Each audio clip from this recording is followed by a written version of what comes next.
My son announced it at the reading of the will with a triumphant smile I had never seen before. Dad left me the company and the house, so you are not going to get anything. My daughter-in-law, Chloe, celebrated.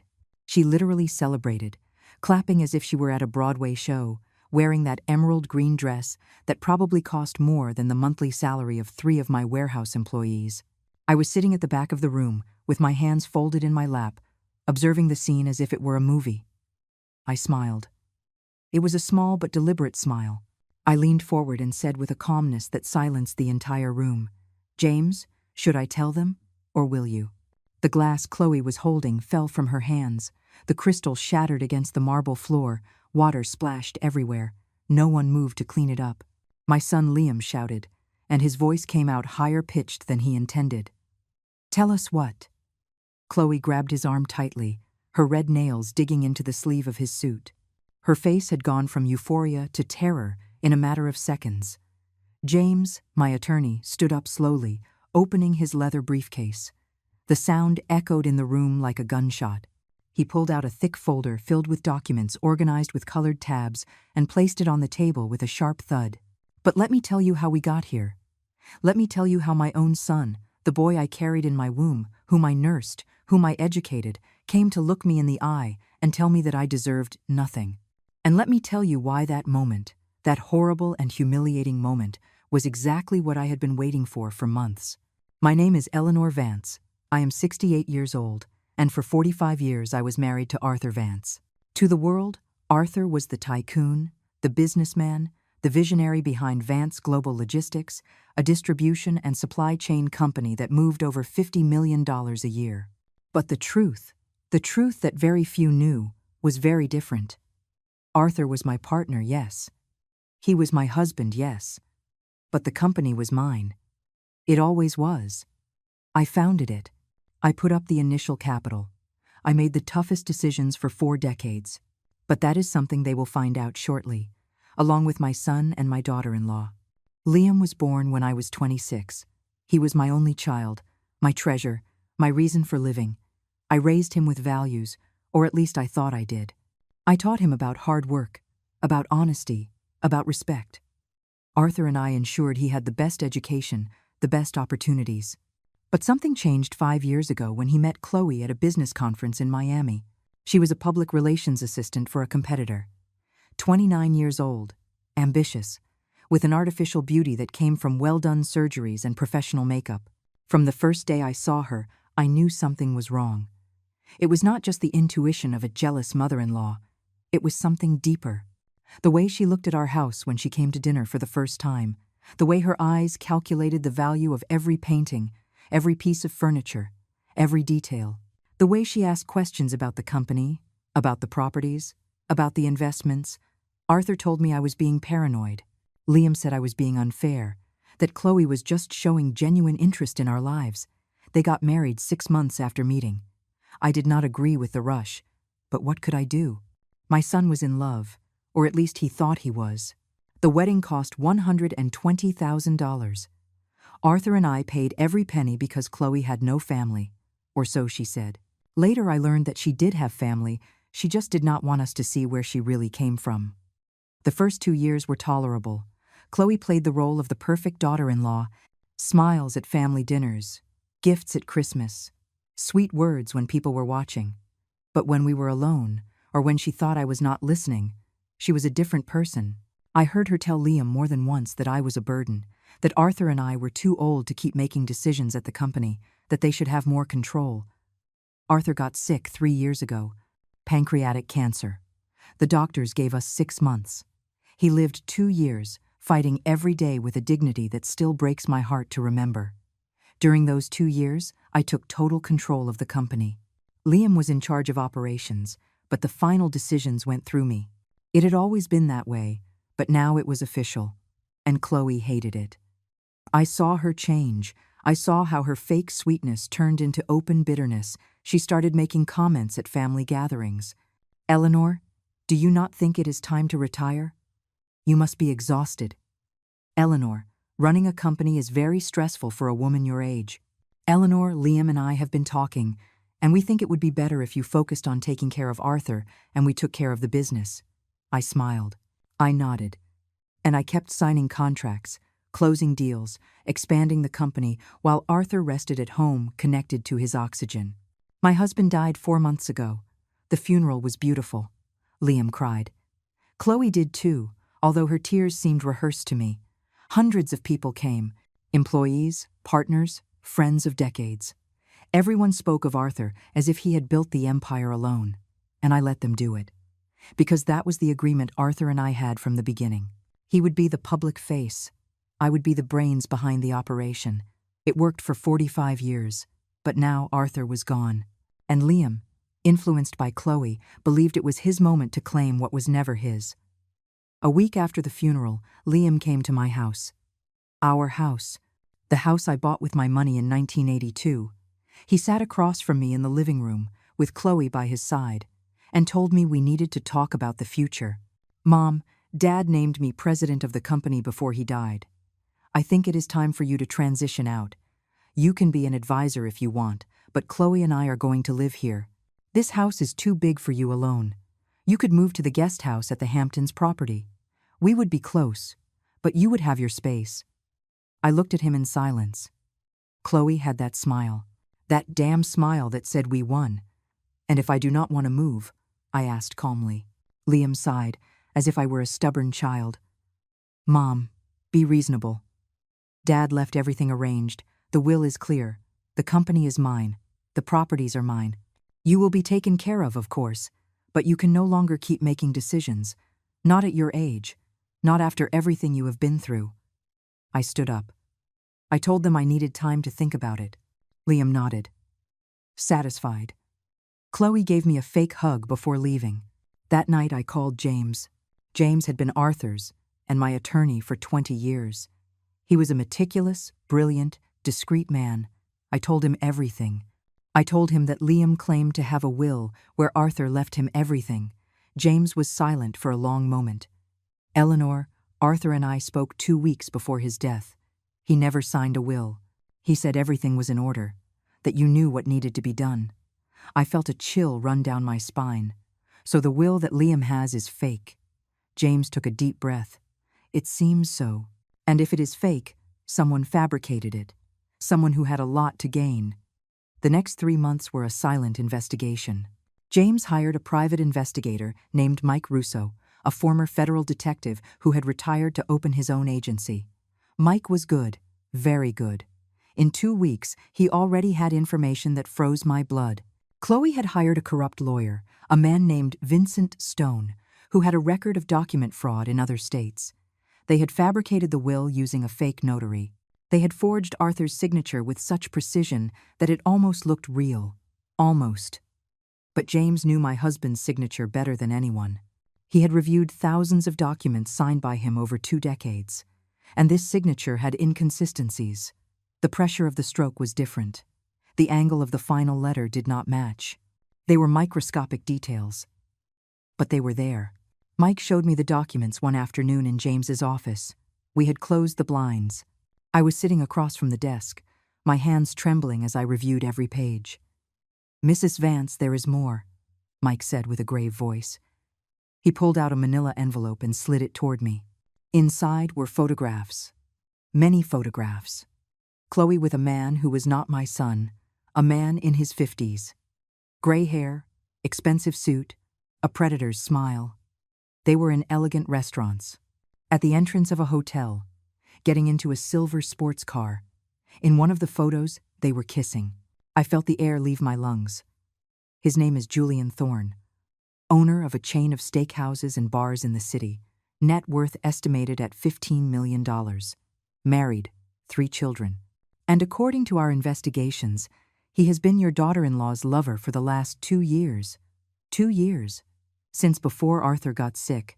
While my husband fought against cancer, while I spent entire nights at the hospital holding his hand, Chloe was with another man planning how to rob us. But that was not all. Mike took out his laptop and played an audio file. The quality was not perfect, but the voices were unmistakable. It was Chloe talking to Julian in what seemed to be a hotel room. The old man is not going to last much longer. The doctors gave him weeks. As soon as he dies, Liam is going to inherit everything. The old woman is easy to manipulate. She is so broken that she will sign anything just to avoid fighting with her son. Julian's voice responded with a cruel laugh. And then what? Baby, how long do we have to keep up this charade? Chloe sighed. A few more months. I need to make sure everything is in Liam's name first. Afterward, you and I leave. We sell the properties, liquidate what we can from the company, and disappear. Liam is going to be left with the crumbs. I stopped the audio. I could not keep listening. James put his hand on mine. I am so sorry, Eleanor. I know this is devastating, but now we have everything we need. I looked up. My eyes were burning, but not from tears. It was fury, a cold and controlled fury that I had never felt in my life. I want you to keep investigating. I want to know every detail, every move, every lie, and I want us to prepare everything for the day of the will reading. James frowned. Eleanor, there is not going to be an official will reading. Arthur did not leave a will. I smiled. I know. But Liam thinks he did. Chloe thinks he did. And they are going to want to do an official reading to humiliate me publicly, so everyone sees that they won. So let them organize their little show, and we are going to ruin it.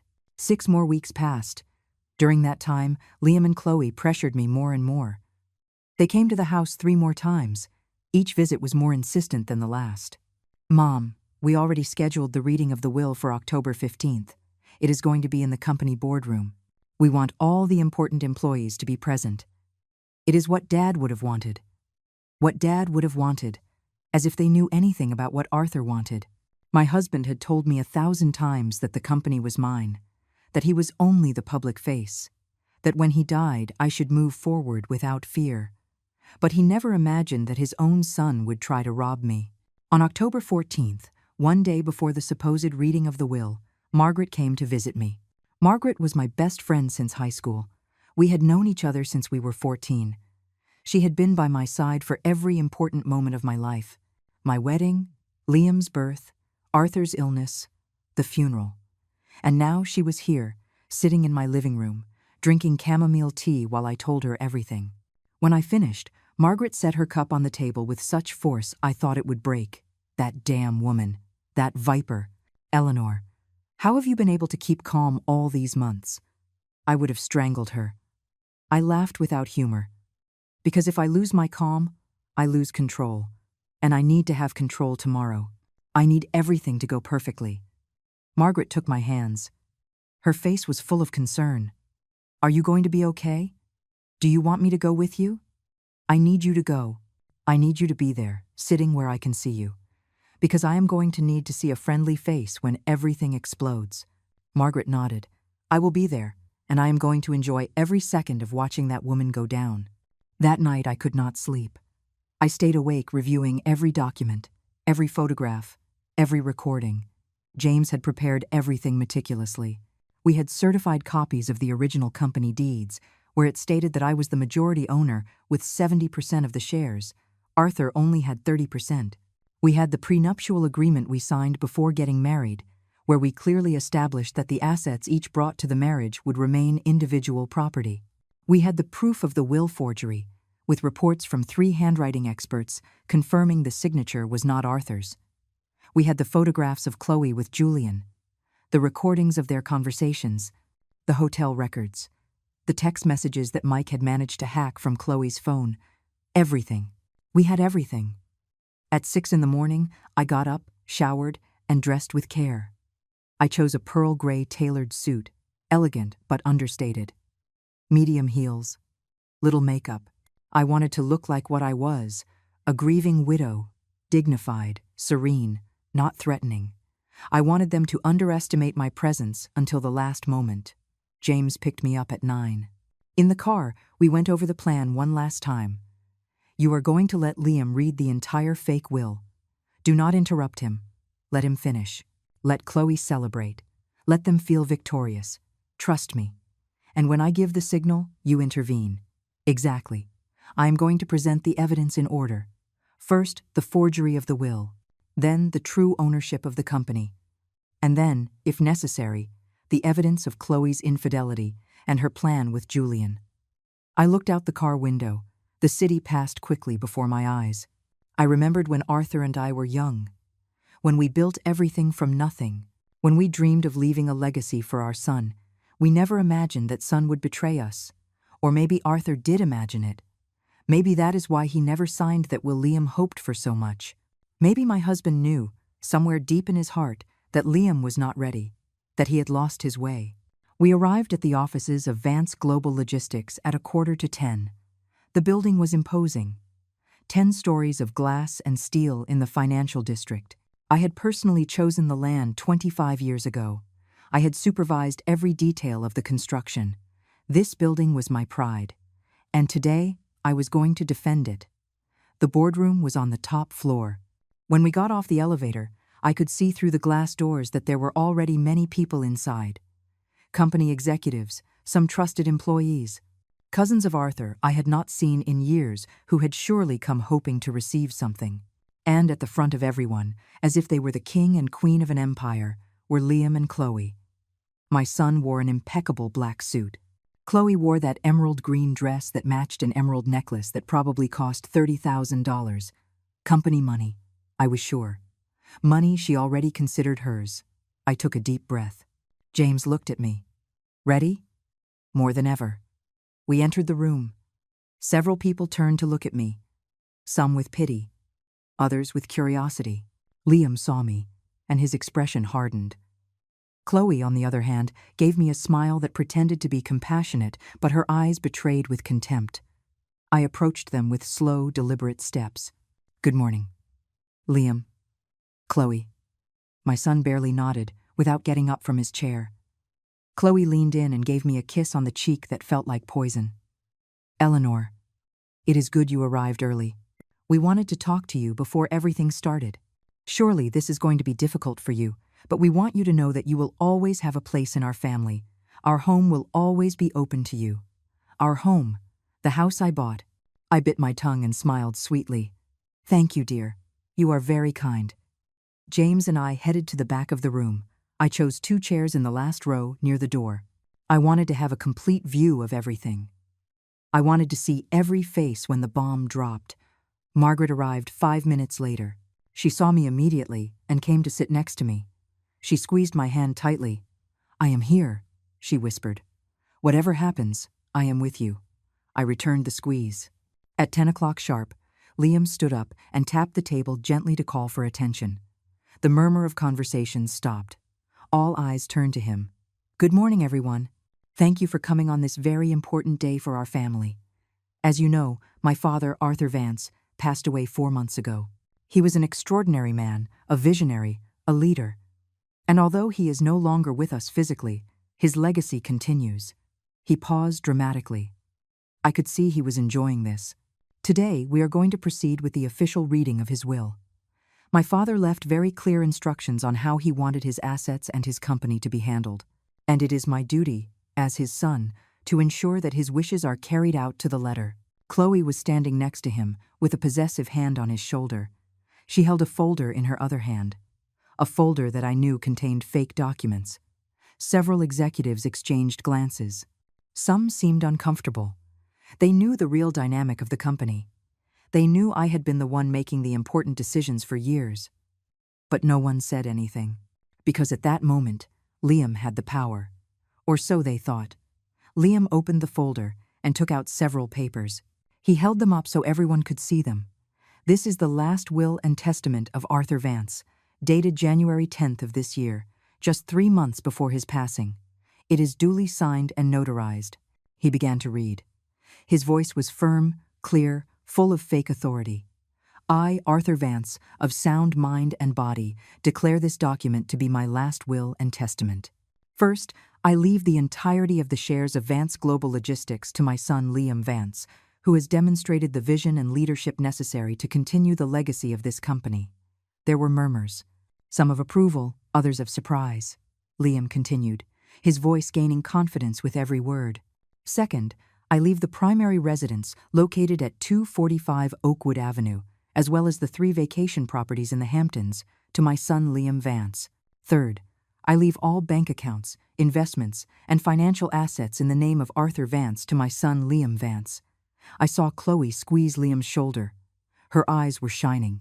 She was calculating, adding, counting the money she believed was already hers. Liam paused again. This time he looked directly at where I was sitting. His expression was a strange mix of triumph and something that almost looked like guilt. Almost. Fourth, to my wife Eleanor Vance, I grant a monthly pension of $500, subject to annual review by the new president of the company. I also grant her the right to reside in the guest cottage located on the Hamptons property, provided she does not interfere with the administrative and financial decisions of the family. The silence that followed was absolute. I could hear the hum of the air conditioning, the ticking of the clock on the wall, my own heart beating in my ears. $500. After 45 years of marriage. After having built everything. After having invested my inheritance. My time. My entire life. Chloe was the first to break the silence. She began to clap. Slowly at first. Then with more enthusiasm. Congratulations, baby. Your father knew exactly what he was doing. He knew you were the one to carry his vision forward. A few people joined in the applause. Not many. Most looked uncomfortable, looking away, avoiding my gaze. Margaret beside me was trembling with rage.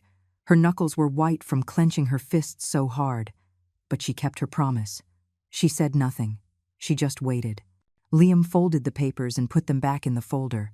His expression was now more relaxed, as if a weight had been lifted off him. I know this might be hard to hear for some, especially for you, Mom, but Dad made these decisions thinking about the future of the company. You have worked hard for many years, and you deserve to rest. The beach house is beautiful. You are going to be very comfortable there, and the $500 monthly will be perfectly enough if you learn to budget yourself. Chloe let out a little giggle. I could see she was making an effort to contain it, but she could not. The laughter came out as a small snort she tried to disguise by coughing. Liam continued, oblivious or indifferent to the cruelty of his words. Besides, you will always be welcome to visit us. This will still be your family. It is just that now, well, things have to change. You can no longer keep making decisions at the company. Not at your age, Mom. It is time for you to rest. At my age, as if 68 years made me mentally invalid. As if all the decades of experience, of knowledge, of building business relationships were worth nothing. I stood up slowly. The movement caught everyone's attention. The entire room turned to look at me. I walked forward with measured steps. My heels echoed on the hardwood floor. Every step was a statement. I reached where Liam and Chloe were standing. My son looked at me with a mix of confusion and annoyance. Chloe had that frozen smile on her face. Mom, if you want to say something, you can, but please keep it brief. We have to continue with other administrative matters. I ignored Liam. I turned toward James, who was still sitting at the back with his briefcase on his lap. I held his gaze for a long moment. He nodded almost imperceptibly. It was the signal. I smiled. It was a small, calm, almost sweet smile. And then I said the words I had been rehearsing in my mind for weeks. James, should I tell them, or will you? The effect was immediate and dramatic. The glass of water Chloe was holding fell from her hands, as if it suddenly weighed 1,000 pounds.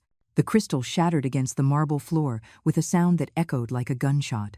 The water spread, forming a puddle that quickly reached Liam's feet. No one moved to clean it up. Everyone was frozen. Watching me, Liam went pale. His mouth opened and closed like a fish out of water. And then he shouted, with a voice that sounded higher and more desperate than he probably intended. Tell us what? What are you talking about? Chloe grabbed his arm tightly. Her nails dug into the fabric of his suit. I saw her swallow hard. The color had completely disappeared from her face. The perfect makeup could not hide the terror in her eyes. James stood up. The sound of his briefcase opening echoed in the tense silence of the room. He took out that thick folder, the one we had prepared with such care for months. He placed it on the boardroom table with a sharp thud that made several people jump in their seats. With all due respect, Mr. Vance, James began with that professional, cold voice he had perfected in 30 years of a legal career. The document you just read has absolutely no legal validity. Liam took a step forward, his face reddening. That is ridiculous. I have the will right here. It is signed and notarized. My father did it before witnesses. James did not flinch. He opened the folder and took out the first set of documents. "What you have, Mr. Vance, is a forged document, and I have the proof that demonstrates it." Chloe let out a choked sound. Liam turned to her, looking for support, looking for her to reassure him, to tell him everything was okay, but she was not looking at him. She had her eyes fixed on James, on that folder, as if she could see her entire life crumbling before her eyes. James placed the first document on the table, turning it so everyone could see it. "This is a handwriting analysis performed by 3 independent experts, all internationally certified. All 3 came to the same conclusion. The signature on the will that Mr. Liam just read does not belong to Arthur Vance." Liam snatched the document from the table. His eyes scanned the pages frantically, looking for something, anything to disprove what he was hearing. "This is impossible. I saw my father sign this. I was there." "Where?" James asked calmly. "In exactly what location did you see your father sign this document? Who else was present? Can you give us names?" Liam's silence was revealing. He swallowed. He looked at Chloe. She avoided his gaze. I was standing next to them, watching as everything began to fall apart. I felt a strange mix of satisfaction and pain, because this was my son, the boy I had raised, and he was discovering that he had betrayed me, or that he had been manipulated to betray me. I was not yet sure which was worse.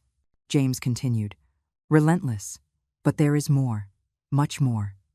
He took out another set of documents. "These are the records of the notary who supposedly certified the will, a man named Lewis Miller, with an office on Main Street. The problem is that Lewis Miller died 2 years ago. His license was canceled, his office closed. Any document with his stamp dated after March 2023 is, by definition, fraudulent." The murmurs in the room turned into gasps. Several people stood up to get a better look at the documents. One of the executives, a man named Arnold, who had worked with Arthur for 20 years, approached the table and examined the papers with a serious expression. Liam dropped the documents. His face had gone from furious red to pale white. He turned to Chloe with eyes full of confusion and something deeper. Fear. "Chloe, you told me you knew a trustworthy lawyer. You told me he would take care of everything, that Dad had gone to his office and signed everything before he died." Chloe took a step back. Her lips were trembling. I just wanted to help. I thought that was the real will. The lawyer told me everything was in order." James looked directly at her. "The lawyer? Are you referring to Vincent Stone?" Chloe stood motionless. It was like watching an animal caught in the headlights of a car. "How do you know that name?" she whispered. "Because Mr. Stone has a criminal record for document fraud in 3 different states. He was disbarred 5 years ago. And according to our investigations, you hired him specifically to fabricate this fake will." The room exploded, voices rising, people standing up, some executives shouting questions, others pulling out their phones. Liam looked at Chloe with an expression I had never seen on him. It was pure horror. "What did you do?" His voice came out as a broken whisper. "What the hell did you do, Chloe?" She was shaking her head, tears running down her face, ruining the perfect makeup. No, it is not like that. They are lying. They are trying to confuse us. Your mother always hated me. She is inventing all this because she does not want us to have what is rightfully ours." I took a step forward. My voice came out cold, controlled, full of an authority I had not used in years. "What is rightfully yours, Chloe, is what was always mine." She looked at me with distilled hatred. "You are nothing. You were just the wife. Arthur built all this. You were just there as a decoration." James intervened before she could respond. "Mrs. Vance, if I may." He took out another set of documents. "This is the original incorporation deed of Vance Global Logistics, dated March 15th, 1978. He passed the document to Liam. My son took it with shaking hands.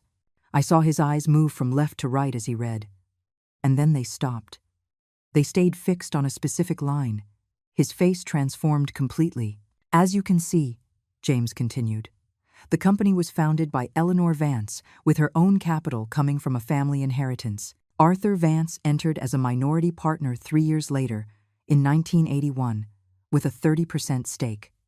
Mrs. Eleanor has always been the owner of 70% of the shares. Always." The silence was so deep, I could hear my own breathing. Liam looked up from the document. He looked at me as if seeing me for the first time in his life. But you never said anything. You always let everyone believe that Dad was the owner. Why? Because that was the agreement your father and I made when we got married. He would be the public face of the company. I would handle the real operations. It worked perfectly for 45 years. Liam shook his head, still processing the information. So, all this time, you have been. Yes, I have been the owner. The one making the final decisions. The one signing the important contracts. The one who saved the company during the financial crisis of 2008 when your father was too sick to work. Chloe let out a hysterical laugh. No, this has to be a lie. It has to be another fake document. Liam, you cannot believe this. She is desperate. She is inventing things so she doesn't lose everything. James pulled out more papers. These are the company's financial statements for the last 20 years, all signed by Mrs. Eleanor Vance as CEO. These are the contracts with our main clients signed by her. These are the property deeds, all in her name. The prenuptial agreement she signed with Arthur clearly established the separation of assets. Every document he placed on the table was another blow, another piece of reality destroying the fantasy that Chloe and Liam had built.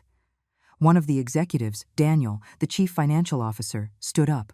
Mrs. Eleanor, I can confirm all this. I have worked directly with you for the last 15 years. All important decisions always went through your approval. Mr. Arthur was the company ambassador, but you were the one who really ran it. Other executives nodded. Some even seemed relieved that the truth was finally coming out. Liam collapsed into a chair. He had his head in his hands. I could see his body shaking. Chloe, for her part, had backed up until she was against the wall. Her eyes darted from James to me, from the documents to Liam, looking for an exit that did not exist. I looked at my son. Despite everything, despite the betrayal, the pain, the humiliation he had tried to put me through, my heart broke seeing him like that. Liam, I said softly. He raised his head. His eyes were red. Tell me the truth. Did you know the will was fake? He shook his head violently. No, I swear I didn't. Chloe told me she had found the will among Dad's papers. She told me a lawyer friend of the family had helped him organize everything. I believed her. I turned to Chloe. So you deceived him too? Not just me, your own husband. She did not answer. She just stood there, back against the wall, breathing heavily. James spoke again. Mrs. Vance, I have to inform you that we have filed a formal complaint with the district attorney for document forgery and fraud. The investigation is already underway. Mr. Vincent Stone was arrested this morning, and according to his statements, you hired him and paid him $50,000 to fabricate the fake will. Chloe collapsed. She literally slid down the wall until she was sitting on the floor. The emerald green dress crumpled around her. The emerald necklace shone grotesquely against her pale skin. Liam stood up abruptly. The chair fell backward with a crash. $50,000? Where did you get $50,000, Chloe? She looked at him with empty eyes. From the savings account. Our savings account. The one we were going to use for. Liam let out a sound that was half laugh, half sob. For our new house. For the baby we wanted to have. You used our future to steal from my mother. Chloe began to cry for real now. Great sobs that shook her whole body. But there was no sympathy in that room. Everyone looked at her with disgust. I just wanted us to have a better life. Your mother has so much, and we had so little. It is not fair. It is not fair that she has everything, and we have nothing. Margaret, who had remained silent all this time, stood up. Her voice was full of indignation. Nothing? You live in a house that Eleanor gave you as a wedding gift. You drive a car she bought. Your husband has an executive position in a company she built. You have spent hundreds of thousands of dollars on clothes, jewelry, and trips with this family's money. And you say you have nothing. Chloe did not respond. She had nothing left to say. The truth was out and there was no way to hide it. But I knew this was not over. There was one more piece left. The piece that would make all this go from a simple forgery to something much darker and personal. I looked at James. He understood. The time had come to reveal the rest. James took his laptop out of his briefcase. He opened it on the table and waited for it to turn on. The silence in the room was unbearable. I could hear Chloe's rapid breathing, Liam's held-back sobs, the nervous murmur of the executives. "Mr. Vance," James began, "there is something else you need to know about your wife." Liam raised his head. His eyes were swollen, his face destroyed. "What else can there be? I already found out she lied to me, committed fraud, stole our savings. What else?" James turned the laptop so everyone could see the screen. A photograph appeared. Chloe with a man, not just any man, a man in his 50s. Attractive, well-dressed. They were at the entrance of a hotel. He had his arm around her waist. She was leaning toward him with a familiarity that left no room for doubt. Liam froze. His mouth opened, but no sound came out. Chloe screamed from the floor, "No, turn that off. You have no right." James ignored her protest. He continued clicking through photographs. Chloe and the man kissing in a restaurant, entering an apartment building together, holding hands in a park. Every image was a dagger in my son's heart. "His name is Julian Thorne," James said. "Owner of the Prime Cut Steakhouse chain, 52 years old, married, 3 children. And your wife's lover for the last 2 years. 2 years." The words echoed in the room like a sentence. Liam finally found his voice. 2 years. He looked at the photographs again, as if looking for some sign that they were fake, that this was another mistake. But there was no mistake. The truth was there, raw and brutal. Chloe stood up, stumbling. She extended her hands toward Liam. "Baby, please, let me explain. It is not what it looks like." He backed away as if she were contaminated. "Do not touch me. Do not dare touch me," James continued, relentless. "We have hotel records, 27 nights in different establishments over the last 2 years. We have text messages, emails, and recordings of phone conversations." He pressed a button. Chloe's voice filled the room, coming from the laptop speakers. It was a recording of a phone call. "The old man is not going to last much longer. The doctors gave him weeks. As soon as he dies, Liam is going to inherit everything. The old woman is easy to manipulate. She is so broken that she will sign anything just to avoid fighting with her son." I saw the color drain completely from Liam's face. He held onto the edge of the table to keep from falling.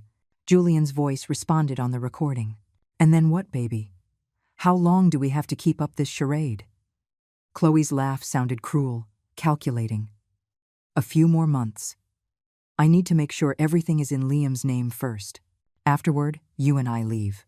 We sell the properties, liquidate what we can from the company, and disappear. Liam is going to be left with the crumbs. He is so naive, he won't even know what hit him." James stopped the recording. The silence that followed was devastating. No one moved, no one breathed.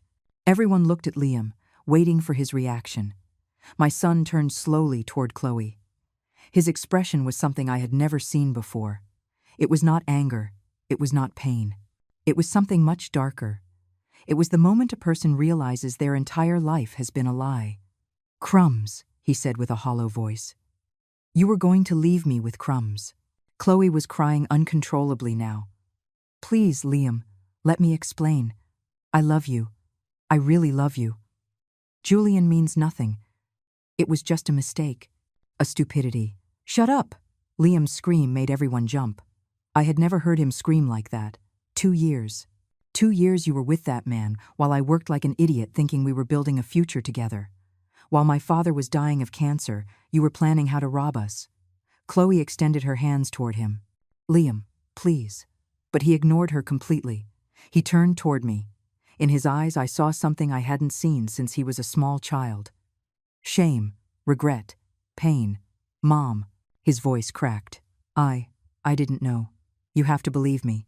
I thought the will was real. I thought Dad had decided to leave me the company. I thought Chloe loved me. I thought so many things, and they were all lies." I walked toward him.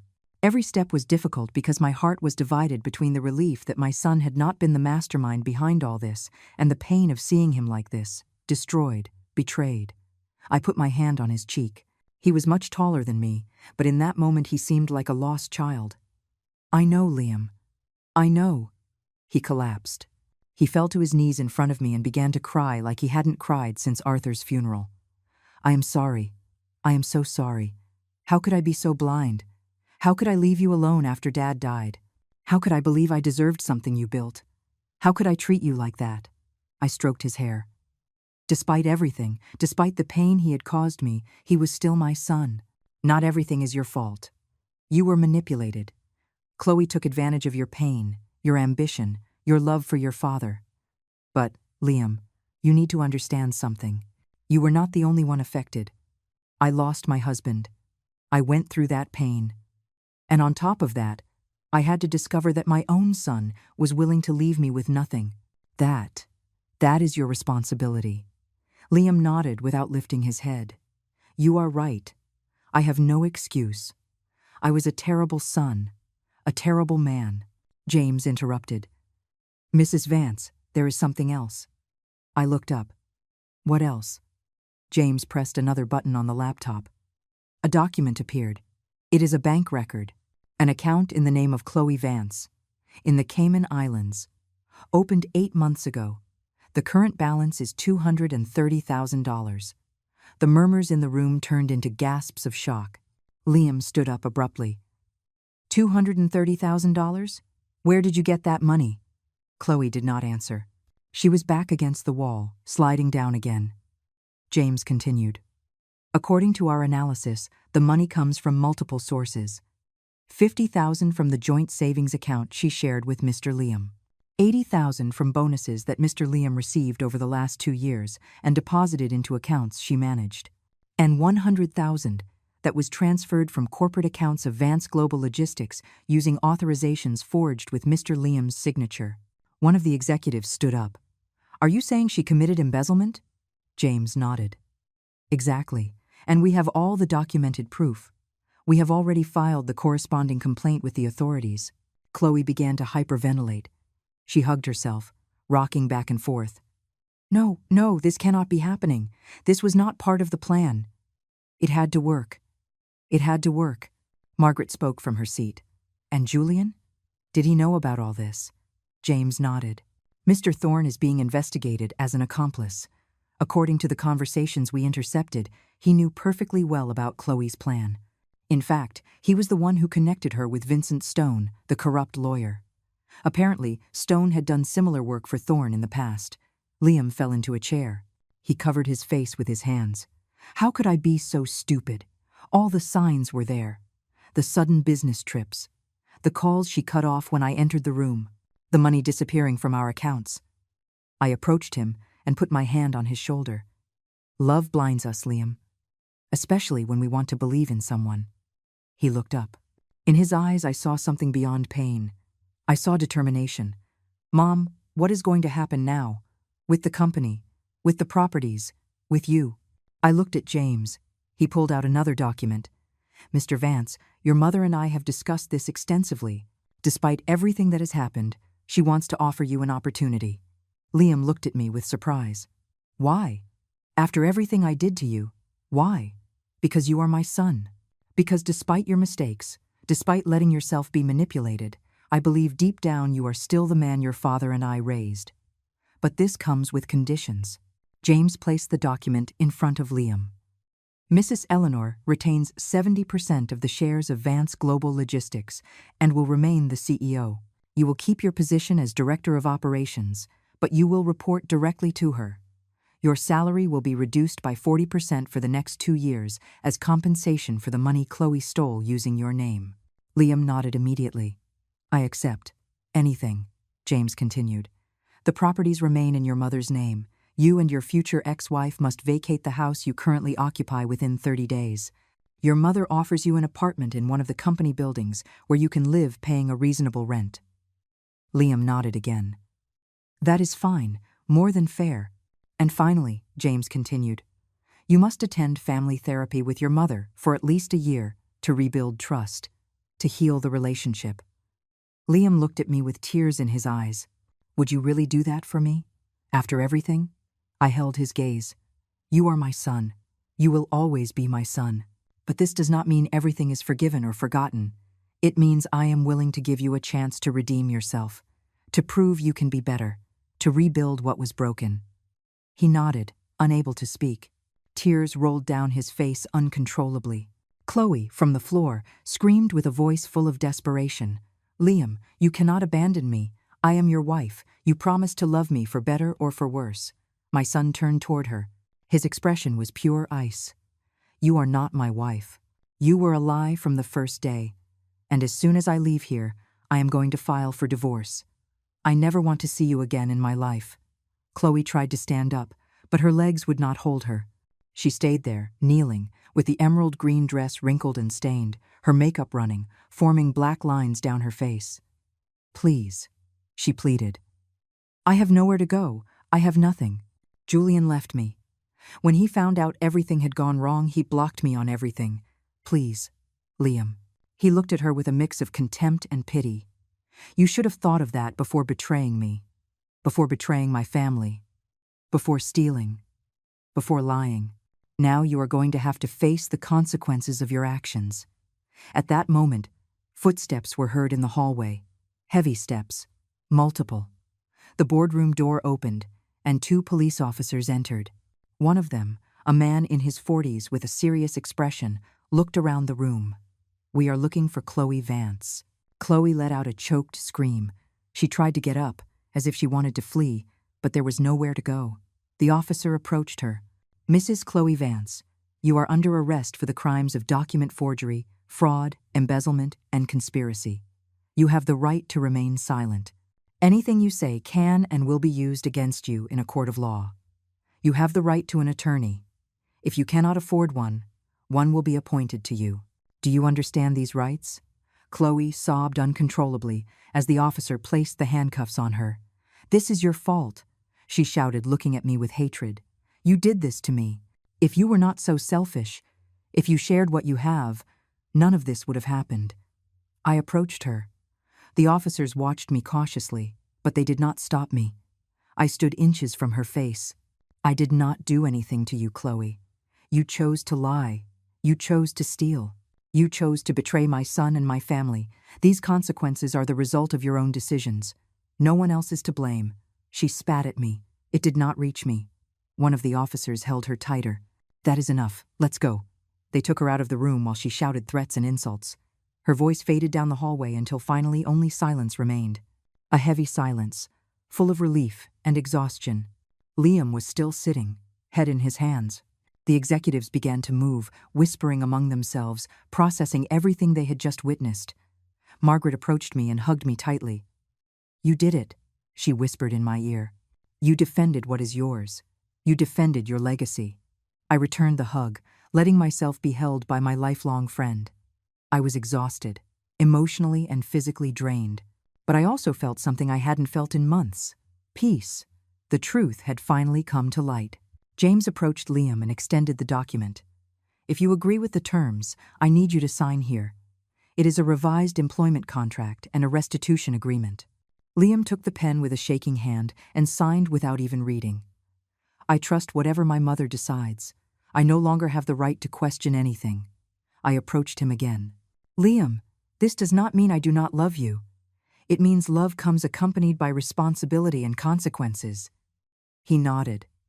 "I understand, Mom, and I am going to spend the rest of my life proving to you that I can be better, that I can be the son you deserve." One of the executives, Arnold, the director of operations who had confirmed my position in the company, stood up. "Mrs. Eleanor, if I may, everyone here knew the truth. We knew who really ran this company. And I want you to know you have our total support. Vance Global Logistics is what it is thanks to you. And we are going to continue working under your leadership with the same commitment as always." Other executives nodded and murmured words of support. I felt something in my chest loosen. For months I had carried the weight of this situation alone. And now, finally, everything was resolved. The meeting dissolved slowly. Executives left in small groups, still commenting in hushed tones on what they had witnessed. I knew this story would become a legend in business circles. The widow who defended her empire against her own family. Margaret stayed with me. Liam, too. James was putting all the documents back in his briefcase. "What happens now?" Margaret asked. "Now," I replied, "I am going home. I am going to make some tea, and I am going to sleep for the first time in months without feeling like I am at war." Margaret smiled. "I will join you.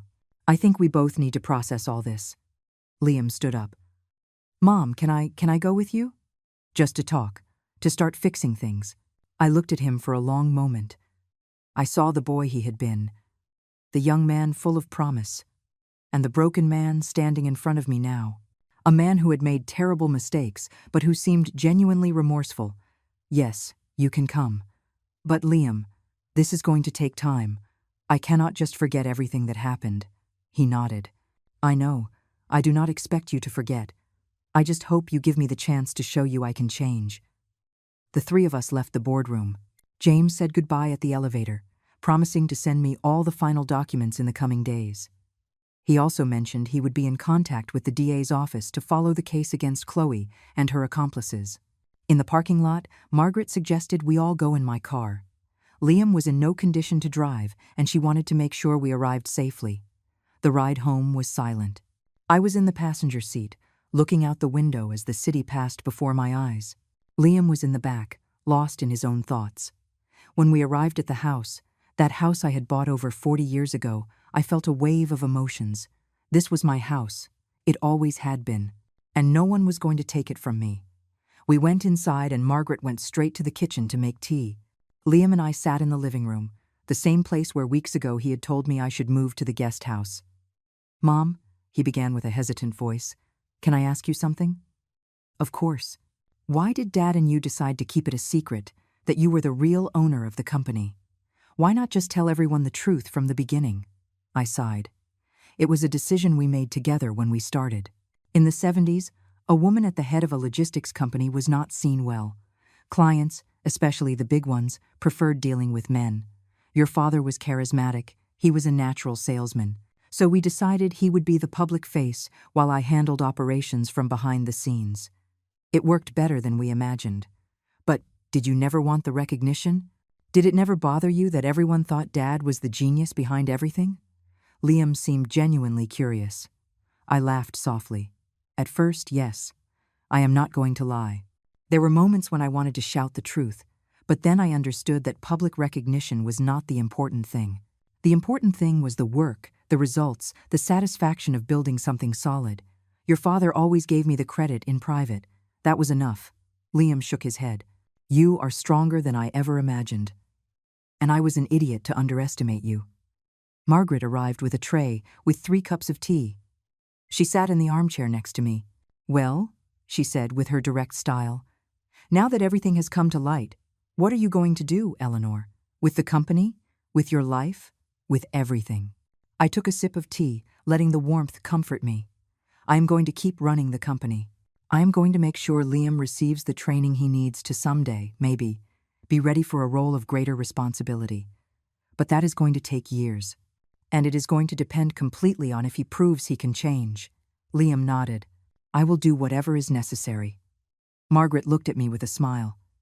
"And personally? You have been carrying so much for so long. Do you not think it is time you lived a little? Travel, enjoy what you built." I leaned back in the armchair. "Maybe. I have been thinking about traveling to Europe. Your father and I always wanted to go, but we never had time. Perhaps now is the moment." Liam spoke with a soft voice. "Dad would be proud of you, of how you handled all this, of how you gave me another chance despite everything." I felt tears threatening to come out. Your father was a good man. Liam, he made mistakes, like everyone, but he always tried to do the right thing. I hope you can learn from him, from his virtues and his mistakes. We stayed in silence for a while, each lost in our thoughts. Outside it was getting dark. It had been a long and intense day. 2 weeks passed since that day in the boardroom. 2 weeks in which everything began to fall into place. Chloe remained in custody, awaiting trial. Her defense attorney had tried to negotiate a plea deal, but the DA had too much evidence against her. Embezzlement, document forgery, conspiracy to commit fraud. The charges were serious, and the consequences too. Julian Thorne had also been arrested. His wife had initiated divorce proceedings immediately, and his children had issued a public statement disassociating themselves from him. His restaurant empire was in crisis. Several partners had withdrawn their investments, and 2 of his largest locations had closed. The fall had been rapid and brutal. Vincent Stone, the corrupt lawyer, had accepted a deal with the prosecution in exchange for testifying against Chloe and Julian. He would get a reduced sentence, but would still spend several years in prison. Liam had kept his word. He moved out of the house he shared with Chloe into the apartment I had offered him. It was a modest space compared to what he was used to, but it was enough. He had also started therapy, both individual and family sessions with me. The first session had been difficult, painful. He had to really face what he had done, how he had treated me, how he had been willing to leave me with nothing. I had to face my own pain, my feeling of betrayal, the rupture of trust between mother and son. But it had also been liberating. For the first time in years, we were being completely honest with each other. At work, Liam had become different. He arrived early, left late. He asked questions instead of giving orders. He listened to employees he previously ignored. He asked for my opinion on every important decision and accepted my corrections without resentment. The executives had noticed the change. Arnold had commented to me that several employees had mentioned how different Mr. Liam looked, humbler, more focused. One afternoon, 2 weeks after the confrontation, I received an unexpected call. It was from a reporter at a major business magazine. She had heard rumors about what had happened at Vance Global Logistics and wanted to do an interview. At first I hesitated. I was not someone who sought public attention. But after talking to James and Margaret, I decided to accept. It was time for my story to come to light. It was time for other women to know it was possible to build, lead, and defend what was theirs. The interview was published 3 weeks later with the title Eleanor Vance, the invisible woman behind the Vance Empire. The article told the whole story. My inheritance, the founding of the company, the agreement with Arthur, the decades of silent work, and finally the betrayal and how I faced it. The response was overwhelming. I received hundreds of messages from businesswomen, widows, mothers who had gone through similar situations. Some had been stripped of their businesses by their own children. Others had been rendered invisible for years by husbands who took all the credit. I was invited to give talks at universities, business conferences, women entrepreneur events. At first I rejected most, but Margaret convinced me to accept some. The first was at a local university. There were about 200 students in the auditorium, mostly young women studying business administration. When I finished telling my story, a girl of about 20 raised her hand. Her question surprised me. "Mrs. Vance, do you not regret having been in the shadows for so many years? Do you not think if you had been the public face from the beginning, all this could have been avoided?" I thought about her question for a long moment before answering. Maybe you are right.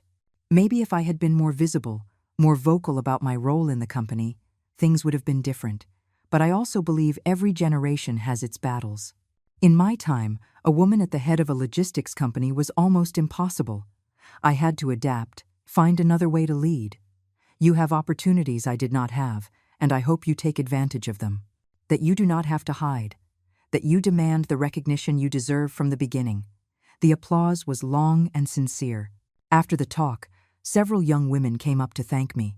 One of them, with tears in her eyes, told me her mother had gone through something similar and that my story gave her hope that things could change. A month after the scandal, Liam asked me to have lunch together. We went to a small restaurant near the offices, a quiet place where we could talk without interruptions. "Mom," he began after ordering, "I have been thinking a lot.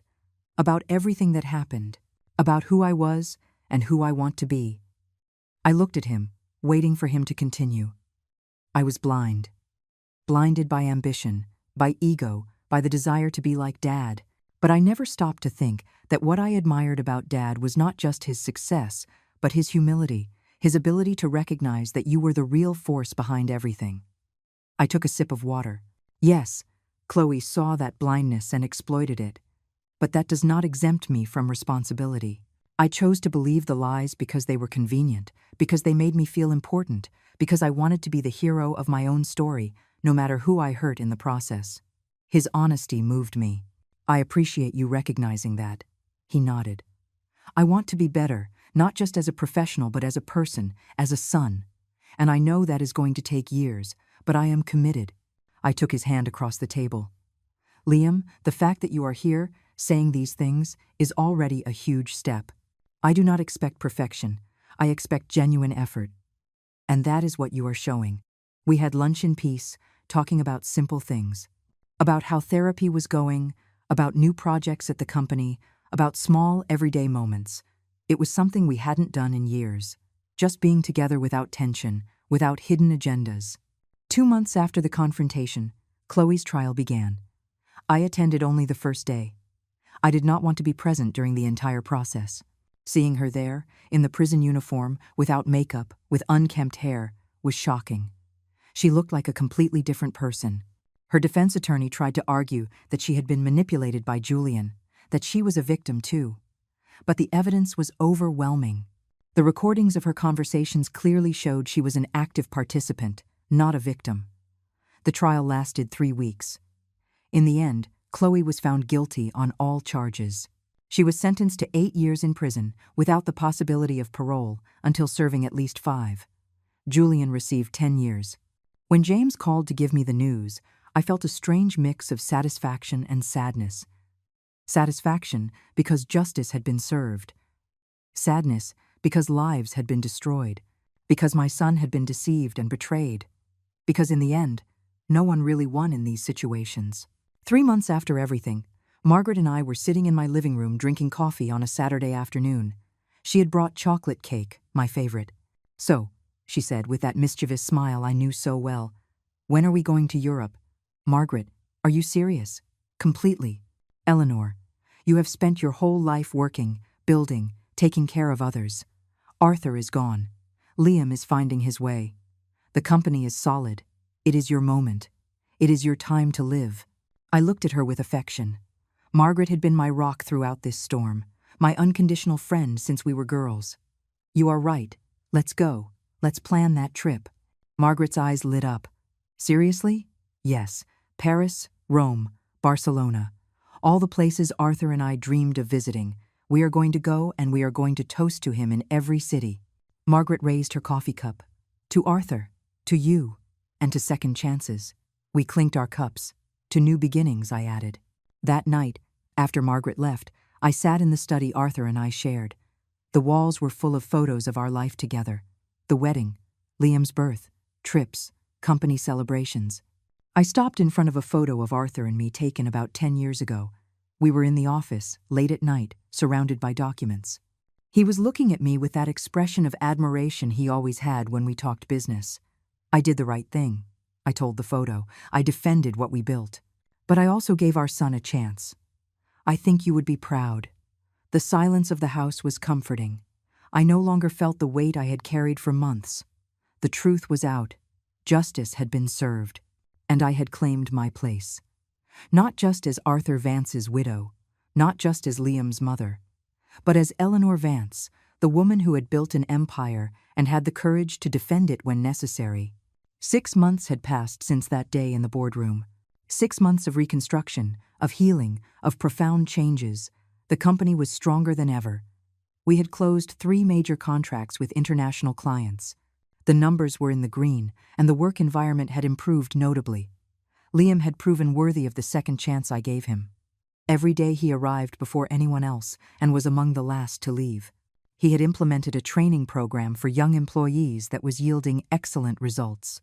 And most importantly, he had learned to listen. He was no longer the arrogant man who thought he had all the answers. Now he asked questions, asked for opinions, acknowledged when he was wrong.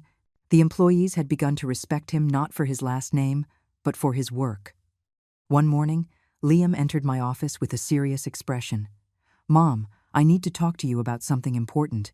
I took off my glasses and closed my laptop. "Sure, sit down." He sat across from my desk, nervous, playing with his hands. "I have been thinking about the future, my future. And I think I need to do something more than just work at the company." I looked at him with curiosity. "What do you have in mind?" "I want to study again. A master's in business administration, but this time for real. Not just for the degree, but to learn, to be better at what I do. So someday, if you consider it appropriate, I can really help you run this company the right way." I felt warmth expand in my chest. "That is an excellent idea. He smiled shyly. I also want to start doing volunteer work.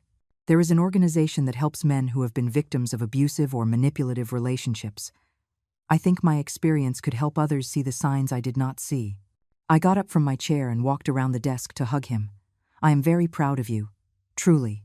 Your father would be proud too. Liam returned the hug tightly. Thank you for not giving up on me, Mom. Thank you for giving me this opportunity when I didn't deserve it. You will always be my son, and children deserve second chances. But Liam, you have done something many do not do. You have recognized your mistakes, you have worked to change, and you have demonstrated with actions, not just words. That is what makes the difference. That afternoon, James came to the office with news. Eleanor, I have updates on the case. Chloe's appeal was rejected. The sentence stands. 8 years.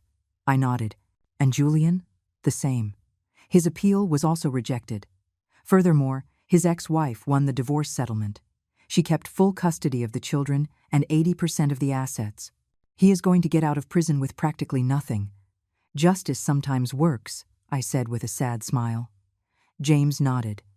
I also want to inform you that several purchase offers have arrived for the company. International companies interested in acquiring Vance Global Logistics.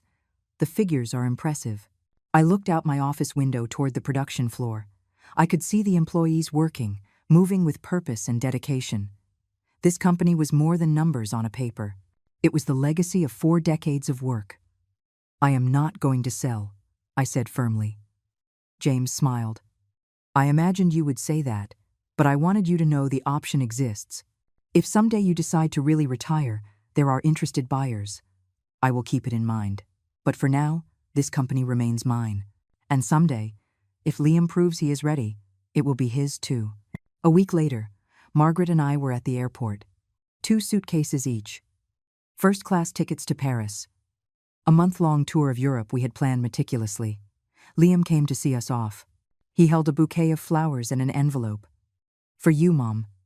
To open on the plane. I hugged him. Take care of the company while I am gone. I trust you. His eyes filled with tears. I won't let you down. I promise.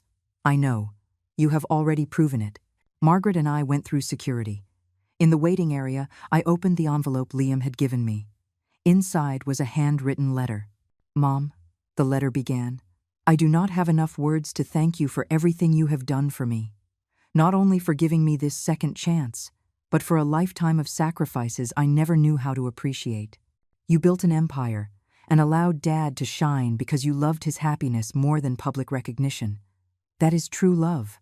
I spent years believing success was measured in titles and power. Now I understand that true success is measured in integrity, in how we treat others, in the legacy we leave. You are my hero, not Dad, although I loved him deeply. You, the woman who built everything and had the courage to defend it when necessary. The woman who forgave her son even when he didn't deserve it. Enjoy this trip. Live, laugh, toast to Dad in every city you visit. And when you return, I promise you will find an even stronger company because I am going to work every day to honor your trust. I love you, Mom. I always will. Your son, Liam. Tears rolled down my face as I finished reading. Margaret passed me a tissue. He is a good boy. He just needed to find his way. Yes, he is. And I think he is finally finding it. The flight was long but comfortable. I slept most of the way, something I hadn't done in years. When we arrived in Paris, the sun was rising. The city looked golden, magical. Margaret and I took a taxi to the hotel. After settling in and resting for a few hours, we went out to walk. We visited the Eiffel Tower, the Louvre, Notre Dame. At each place, I took out the small urn I carried in my purse. It contained a portion of Arthur's ashes. At the Eiffel Tower, while the sun was setting, I opened the urn and let the wind carry some ashes. Here we are, Arthur, just like we always dreamed. I love you and miss you every day. But I am okay. Our company is okay. Our son is finding his way. You can rest in peace. Margaret was by my side, holding my hand. We did the same in Rome, at the Trevi Fountain. In Barcelona, in front of the Sagrada Familia. In every city, a small ritual of farewell and gratitude. The trip was transformative. For the first time in decades, I wasn't thinking about the company, about problems, about responsibilities. I just enjoyed. I ate well, slept well, laughed with Margaret remembering our youth. We met interesting people. In Florence, an Italian artist invited us to his studio and showed us his paintings. In Venice, an elderly couple told us their love story of 60 years. Each encounter was a reminder that life was much more than work and responsibilities, that there was beauty, connection, joy, waiting to be discovered. One night, in a small restaurant in Rome, Margaret raised her glass of wine to Eleanor, to the strongest woman I know, to the woman who not only built an empire but had the courage to defend it and the wisdom to forgive. We clinked our glasses, to friendship, to new beginnings, to living the life we deserve. That night, as we walked back to the hotel through the cobblestone streets of Rome, I felt something I hadn't felt in years. I felt complete. I didn't need external validation. I didn't need the world to know my story. Not anymore. I had defended what was mine. I had claimed my place. I had forgiven my son. I had honored my husband's memory. And now, finally, I was living for myself. When we returned home a month later, Liam was waiting for us at the airport. He brought flowers and a genuine smile. "Welcome home, Mom. I missed you. I missed you too. How is everything?" "Everything is perfect. The company is better than ever. And I have many things to show you. But that can wait. Today, I just want you to rest." A year had passed since that day in the boardroom.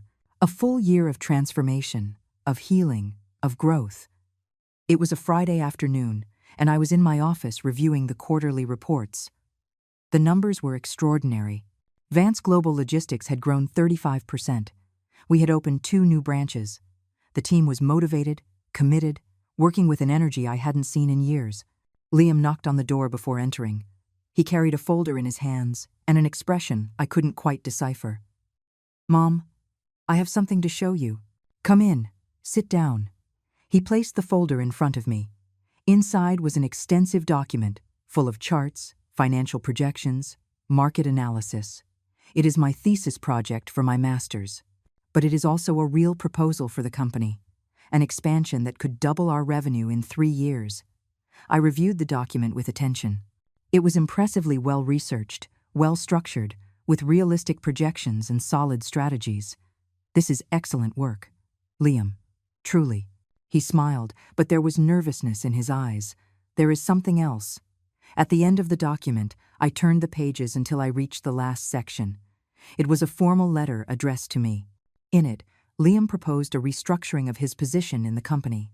He asked to be transferred to the Business Development Department with a lower salary than he currently had, to focus on learning from the bottom up how all areas worked before aspiring to positions of greater leadership. I looked up. He was looking at me with absolute seriousness. "You want to start over? From the bottom?" He nodded. "During this year, I have learned that I cannot lead what I do not fully understand. I have been in operations. Yes, but there are entire departments of this company I have never really known. I want to spend time in every area: logistics, finance, human resources, sales. I want to understand how every piece contributes to the whole. And only then, if you consider I am ready, maybe I can aspire to a role of greater responsibility."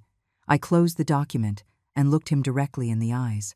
"Do you know this is going to mean less money, less prestige, starting practically from zero?" "I know, and I am ready. I no longer need the title or the salary to feel valuable. I need the knowledge. I need to earn it for real." I stood up and walked around the desk. I hugged him tightly. "This is exactly what your father would have done. He was never afraid to get his hands dirty, to learn, to start from the bottom when necessary. I am so proud of you." The following months, Liam kept his word. I saw him working in the warehouse, carrying boxes, learning the inventory systems. I saw him in the finance department, checking every number, asking questions. I saw him in sales, accompanying representatives on their visits to clients. And in every area, he left a positive impression. Employees commented on how different he was, how he listened, how he learned, how he had left his ego at the door. One afternoon, I received an unexpected call. It was from the correctional facility where Chloe was incarcerated. "Mrs. Chloe Vance has requested a visit with you." She wants to talk. My first instinct was to refuse. What could that woman have to say to me? But after thinking about it for several days, I decided to go. I needed to close that chapter completely. The correctional facility was a cold, impersonal place. They made me go through several security checks before taking me to a visitation room. Chloe was sitting on the other side of a metal table. She looked completely different. Without makeup, with short and unkempt hair, the gray prison uniform. She had lost weight and looked older than her 38 years. "Thank you for coming," she said with a dull voice. "You didn't have to." I sat across from her. "Why did you want to see me, Chloe?" She looked at her hands for a long moment before speaking. "Because I need to tell you I am sorry. I know those words mean nothing coming from me. I know they don't erase what I did, but I needed to say it face to face." I looked at her without expression. "Go on." "I was wrong. About everything. About you. About Liam. About what really matters in life. I grew up poor, very poor. And when I saw the life Liam had, the company, the properties, the money, I could only think that I deserved a part of that. I convinced myself that you were selfish for having so much, that I had the right to take whatever I wanted." Her eyes filled with tears. But I didn't understand that all that was built with decades of work, of sacrifice, of dedication. It wasn't luck. It wasn't theft. It was genuine effort. And I tried to steal it from you in a matter of months. I listened to her in silence. I didn't interrupt her.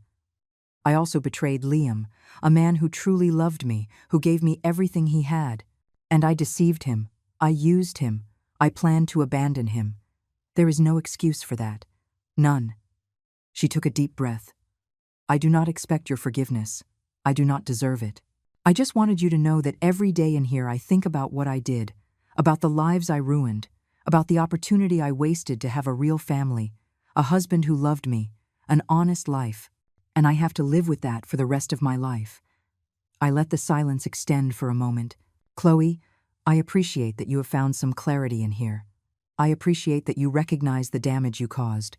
But you are right about something. I cannot forgive you. Not now. Maybe never. What you did was not just steal or lie. It was trying to destroy my family. It was manipulating my son. It was trying to take away what I built over a lifetime." She nodded, tears flowing freely now. "I understand. I just wanted you to know I am sorry. Truly." I stood up. "Chloe, you have several more years here. Use that time to really change, to become someone better. Not for me or for Liam, for yourself. Because when you get out, you are going to have to live with who you are. Make sure it is someone you can live with." I left there feeling strangely light. I hadn't forgiven Chloe, but I no longer carried anger toward her either. I had simply closed that door. 2 months later, the company celebrated its 45th anniversary. We organized a big event in the building's main hall. Current and former employees, partners, clients, friends, more than 300 people. I was at the podium, ready to give a speech. I looked at the audience. I saw Liam in the front row, smiling with pride. I saw Margaret next to him. I saw James, my lawyer and friend. I saw all the executives who had worked with me for years. "Good evening, everyone." 45 years ago, a young woman of 23 inherited a considerable sum of money and decided not to spend it on luxuries or comforts. She decided to invest it in a dream. The dream of building something solid, something lasting, something that could provide employment to families and contribute to the economy. I paused. That young woman was me. And that dream became Vance Global Logistics. There were murmurs of surprise. Many in the audience did not know the full story. For decades, my husband Arthur was the face of this company, and he did it wonderfully. But today I want everyone to know the truth. This company was founded by me, built by both of us, and defended by me when necessary. The applause began slowly and then turned into a standing ovation. I have learned many lessons in these 45 years. I learned that real success is not measured in titles or public recognition. It is measured in the impact you have on the lives of others. I learned that leadership is not imposing your will. It is serving your team. I learned that forgiving is not forgetting. It is releasing the weight of resentment to be able to move forward. I looked directly at Liam, and I learned that second chances, when given to the right people, can transform lives. My son made mistakes. big mistakes. But he had the courage to recognize them, the humility to ask for forgiveness, and the discipline to work to change. And that is all we can ask of any human being. Liam had tears in his eyes. This company will continue to grow. It will continue to innovate. And someday, when I decide it is time, it will pass into the hands of the next generation. But it will be because that generation will have earned it. Not by last name, not by inheritance, by merit. I raised my glass. To Vance Global Logistics, to everyone who has contributed to its success. For the 45 years past and for the many years to come, everyone raised their glasses. To Vance Global Logistics. The party continued until late. Music, dancing, laughter. I stayed until the end, enjoying every moment, because this was mine. I had built it. I had defended it. And now I was celebrating it. When I finally arrived home that night, I sat in the study. I looked at the photos on the wall, Arthur and I young and full of dreams, Liam as a baby, the family we had built. I took out my journal, something I had started doing during therapy. I wrote, "Today we celebrated 45 years. 45 years of work, of sacrifice, of love, of loss, of betrayal, of forgiveness, of growth. I have been many things in my life. Wife, mother, businesswoman, widow. But today, finally, I am simply Eleanor, a woman who knows her worth, who defends what is hers, who forgives when possible, and who lives without asking anyone's permission. Arthur, wherever you are, I hope you are proud. Liam is finding his way. The company is stronger than ever. And I, finally, am at peace." I closed the journal and turned off the light. Tomorrow would be another day. There would be new challenges, new opportunities, new adventures. But tonight, I slept peacefully, because I had fought my battle. I had defended my legacy, and I had won. Not because I had destroyed my enemies, but because I had remained true to myself. And in the end, that was the only thing that really mattered. That night I dreamed of Arthur. We were young again, dancing at our wedding. He whispered in my ear, "I always knew you were stronger than me. That is why I loved you so much. Take care of our legacy. Take care of our son. And above all, take care of yourself." I woke up with a smile. The sun was coming through the window. It was a new day, and I was ready for whatever came next.